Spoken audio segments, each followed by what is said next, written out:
one thing we do have, we share a lot of love for Conan here. We also share a lot of love for other comic book properties. One specifically that we all do in one way or another is Daredevil. And I know Yes. before the show's over and we get to the rest of the super chats here, you guys specifically wanted to discuss this. The rumor that Daredevil Born Again will uphold Netflix canon, although that kind of goes against what we've been hearing before, right, Andre? We were hearing we were going to get 25% different version of the last season redo, wasn't it supposed to be? Yeah, originally, because here's like the thing: what Netflix did, Netflix owns, and they could redesign the cast and everything like that, but it would have to be the notorious 25% difference. But then, for some reason, Marvel they went and they actually bought the entire backlog. They bought the entire Netflix series. It's theirs now. It's no longer on Netflix.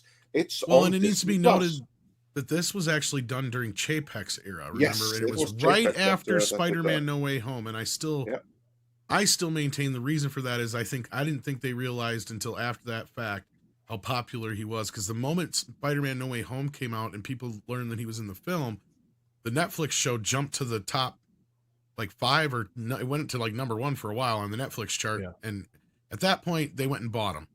So there you go. Sorry. Yeah. Go ahead, Andre. Yeah.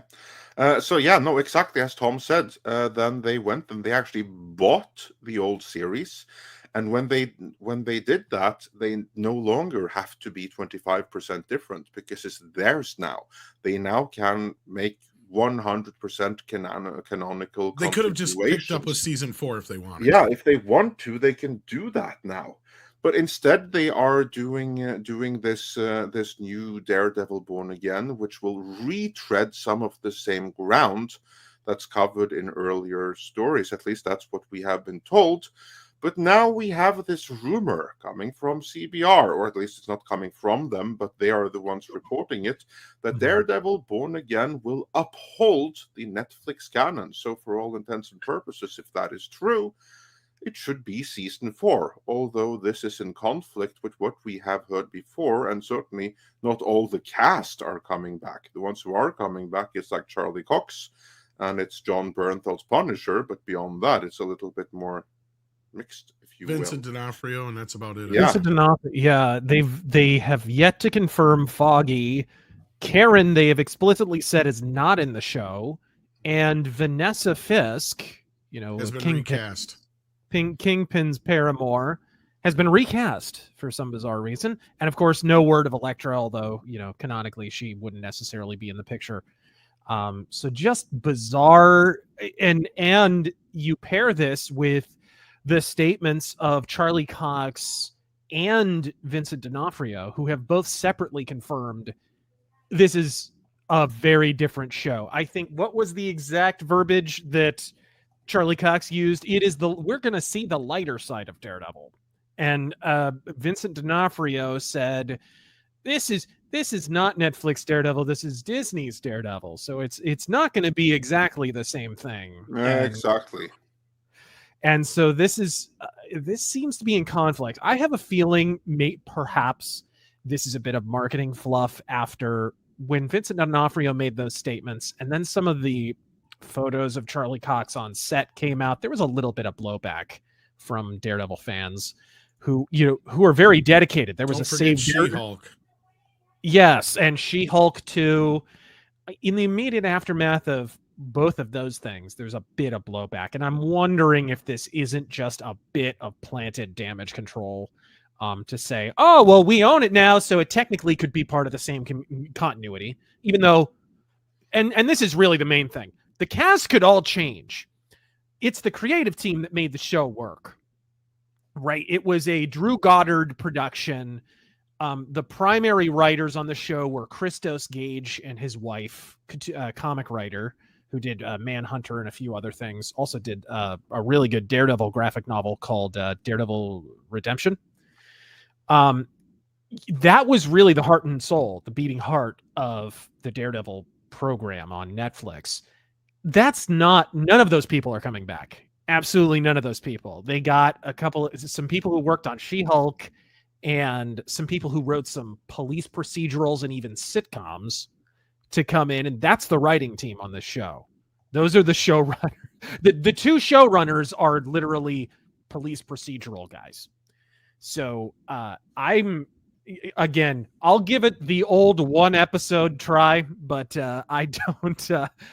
I'm not awash with optimism on this. And you guys know, anyone who watches my channel, I have multiple videos about Daredevil. I have an almost complete collection of Daredevil. I'm virtually obsessed. He's my favorite comic character, but I am not optimistic. Yeah, Andre, I mean, I don't really have much to say. I mean, I love Daredevil, but I'm not as much of a fan as you two are. I'm more tangentially a fan, mainly just because of Ninja Turtles. I basically echo Razorfist's thoughts here. My worry is the creative team, and it's the writers, who are a bunch of, as you mentioned, Razorfist. They're a bunch of well, I don't want to insult them by saying nobodies, but there are people that come from backgrounds that you don't associate with the kind of high quality entertainment that the earlier seasons were. And they would really have to up their game compared to what they have been done before to get up to the level of what Daredevil used to be at its best. Will they be able to do that? We don't know. They could surprise us. But based on everything else that has come out of Marvel on Disney Plus, I'd be shocked, I tell you, if this was anything even close to it.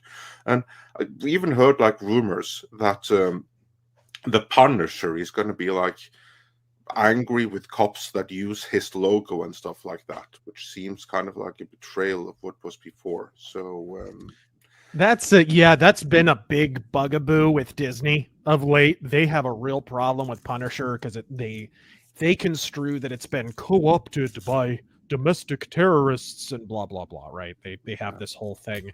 So if Punisher's involved in this at all, that's a huge red flag. Well, he probably is. And we know what John Bernthal said before, that he was only going to do it if they do it right, which means that either it is being done right, we just don't see how yet, or he sold out. I hope that it's being done right. We just don't know it. We can hope. Yeah, I don't know. It's not like his cup has been running over with work of late, so I don't know. I wouldn't blame him. The thing that I am glad for, it's a shame. I'm a little bit torn at the same time. Worried about the creative team. Happy for Charlie Cox. I don't know how many people are aware, beyond the fact that Charlie Cox is a really cool dude. If you've ever met him at a convention or whatever, he's an incredibly humble and nice guy. Daredevil, the show on Netflix, was a family business for him. When that show was canceled in such ignominious fashion, he and his wife lost a job because his wife was, I forget, makeup artist, hair artist, something, maybe wardrobe, something. She worked behind the scenes on the show. So overnight, the both of them had no income, which is ridiculous, especially for such a gifted actor and whatever. Just ridiculous. So I'm glad that they have a gig. I hope his wife is smart enough not to take a job on a Disney Plus show. But I'm glad to see at least that he scored another gig, even if I'm not wild about some of the early stuff we're hearing about it. Yeah, we'll see how it goes. And I was impressed with him the moment I first saw him in Stardust, which is a really cool movie as well. So like, he was spot on casting. So yeah, I hope for the best. I want it to be good. I really want it to be good. Plus, you're getting a full season's worth of shows. I mean, it's going to be the rare streaming show that actually gets 18 episodes. Really? That's interesting, because what was one of the most common complaints about the Marvel Netflix shows? They were too padded out. They had too many episodes. This should have been, well, like, okay, Luke Cage was like 3 episodes of a good show. And everything else was just, what in the world? Why is this still here? I have to say, like, Luke Cage was okay, but that ending fight is the most stupid and like poorly matched, least exciting fight I have ever seen. It's it's like in Commando, right? Where you where you have like Schwarzenegger versus a guy that we actually have had on the show before, I Yes. don't want to say anything bad about the actor, but the character, let's just say the character compared to Arnold Schwarzenegger, he's this like mildly obese guy that he obviously is going to fall apart like a toothpick compared to Schwarzenegger. And we're somehow supposed to believe that the two are evenly matched. Yeah, And this is one of the reasons. It was even worse in Luke Cage, the series, because there you have Cage, who is this meta-human, and what's he fighting? An old dude with a rocket pack. Like, oh, so very exciting. Such stakes. So Right. incredible. I think Vernon Wells in Commando is probably one of the reasons why, from basically that point forward in Arnold's career, he always found a way to get Sven Ole Thorson. I apologize if I'm butchering that pronunciation. No, that was pretty good. That was pretty But good. he always found a way to get him cast in a villain role because that guy's huge, and you could believe that he could go toe to toe with Arnold. Yeah. No, he's bigger than Arnold. Like, Arnold has like more musculature, but in terms of like just pure bulk and body mass, height, and everything, Sven Ole Thorsen was bigger than Schwarzenegger. Huge dude. Yeah, so big that he was like in every single Conan and Red Sonja movie, different roles, but yeah. Mm-hmm.